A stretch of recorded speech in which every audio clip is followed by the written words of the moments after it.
Welcome to Amy's Bookshelf Reviews podcast. I'm Amy Shannon, but you can call me Amy. Thank you for listening.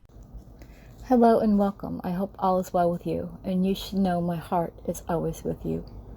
This is the third Sunday of the month, so that means only one thing, at least here. It is that it's Poetry Corner. Today I will be sharing work from my all-time favorite poet, Walt Whitman. He speaks to me, not literally, but his work speaks to me, and because of not just his work, but because of the way he lived his life. He lived in an era where his personal life became a spectacle, and he was known as a deviant.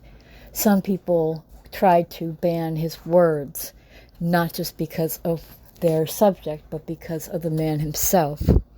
Walt Whitman was a man who knew who he was, wrote what he wanted, and lived as he lived. One of my favorite poems of his is called Songs of Myself, and there's actually a few different versions of that, and I wanted to share part of, because it's a very long poem, of the 1855 version.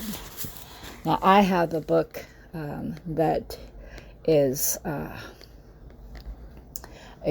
complete poems of Walt Whitman, which I purchased. This is one of the poems that is central to understanding Whitman and what he lived. He had works just like Leaves of Grass, and Leaves of Grass were his collections, and he had different versions of Leaves of Grass, 1856 and 1860, and then eventually it got the title Songs of Myself in 1881. So this is a poem that has always inspired me. It even inspired me to write something to the effect of how this poem inspired me. So I'm going to share some of this poem, Songs of Myself, 1855, by Walt Whitman. I celebrate myself, and what I assume you shall assume, for every atom belonging to me as good belongs to you. I loaf and invite my soul. I lean and loaf at my ease, observing a spear of summer grass. Houses and rooms are full of perfumes. The shelves are crowded with perfumes. I breathe the fragrance myself, and know it and like it. The distillation would intoxicate me also, but I shall not let it. The atmosphere is not a perfume. It has no taste of distillation. It is odorless. It is for my mouth forever, and I am in love with it. I will go to the bank by the wood and become undisguised and naked. I am mad for it to be in contact with me. The smoke of my own breath echoes, ripples, buzzed, whispers, lover root, silk thread, crotch, and vine. My respiration and inspiration, the beating of my heart, the passing of the blood and air through my lungs, the sniff of green grass and dry leaves, and the shore and dark-colored sea rocks, and of hay in the barn, the sound of belched words in my voice, words loosed to the eddies of the wind, a few light kisses, a few embraces, a reaching around of arms. The play of shine and shade on the trees, as the supple boughs wag, the delight alone, or in the rush of streets, or along the fields and hillsides, the feeling of health, the full noon trill, the song of me rising from bed and meeting the sun. Have you reckoned 1,000 acres much? Have you reckoned the earth much? Have you practiced so long to learn to read? Have you felt so proud to get at the meaning of poems? Stop this day and night with me, and you shall possess the origin of all poems. You shall possess the good of the earth, the sun, and there are millions of suns left. You shall no longer take things at second or third hand, nor look through the eyes of the dead, nor feed on the specters in books. You shall not look through my eyes either, nor take things from me. You shall listen to all sides and filter them from yourself. I have heard what the talkers were talking, the talk at the beginning of the end, but I do not talk of the beginning or the end. There was never more inception than there is now. nor any more youth or age than there is now, and never will be any more perfection than there is now, nor any more heaven or hell than there is now. Urge and urge and urge, always procreant urge of the world. Out of the dimness, opposites, equal advance, always substance and increase, always a knit of identity, always distinction, always a breed of life. To elaborate is so no avail. Learned and learned feel that is so. Sure as the most certain sure plumb in the uprights, well entreated, braced in the beams, stout as a horse, affectionate, haughty, electrical. I in this mystery here we stand. Clear and sweet is my soul, and clear and sweet is all that is not my soul. One lacks both, and the unseen is proven by the seen, till that becomes unseen and receives proof in its turn, showing the best and dividing it from its worst. Age vexes age, knowing the perfect fitness and equanimity of things. While they discuss, I am silent and go bathe and admire myself. Welcome is every organ and attribute of me and of any man hearty and clean. Not an inch nor particle of inch is vile, and none shall be less familiar than the rest. I am satisfied. I see, dance, laugh, and sing.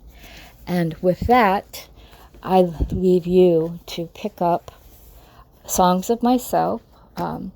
Like I said, there are other versions of Walt Whitman's Songs of Myself and Leaves of Grass. And they are very inspirational words. And as you can see, he is celebrating every inch of his being, whether he, especially being completely nude, wearing nothing, just being who he is, and all clean and as if he's taking a bath in himself. And he's just one of those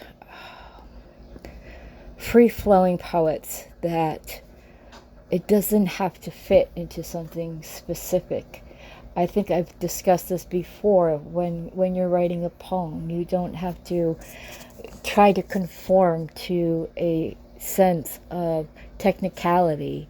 You can form your words to feel what you feel, and nothing you feel is wrong. What you feel is what you feel. No one can tell you how to feel. No one can tell you what to think, though people try. You feel what you feel. You think what you think, good or bad. It doesn't matter. It's how you come together, how you are as a person. Walt Whitman wrote many poems. He basically gave poetry a new voice when he started. Some of them are based on themes. He has written several poems that he dedicated to the memory and the assassination of President Abraham Lincoln. If you've ever read Captain, Oh My Captain, that is specifically for President Abraham Lincoln after he had been assassinated.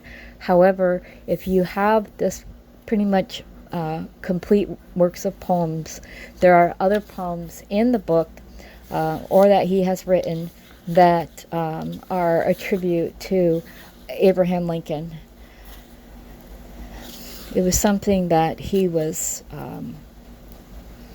took the loss almost personal, and maybe in some way it was personal.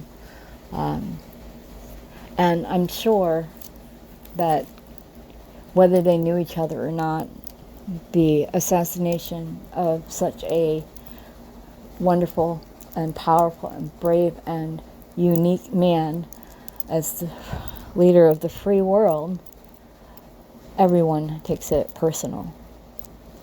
So, with this Poetry Corner, if you're a poet and you want your poems to be featured on Amy's Bookshelf Reviews Poetry Corner, go to the website amysbookshelfreviews.com/podcast for more information.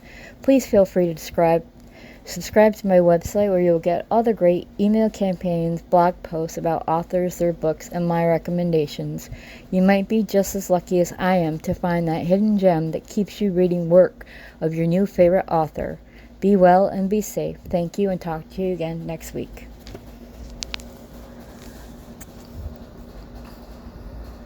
This has been Amy's Bookshelf Reviews podcast. Thank you for listening. And always, be kind and stay safe. Thank you.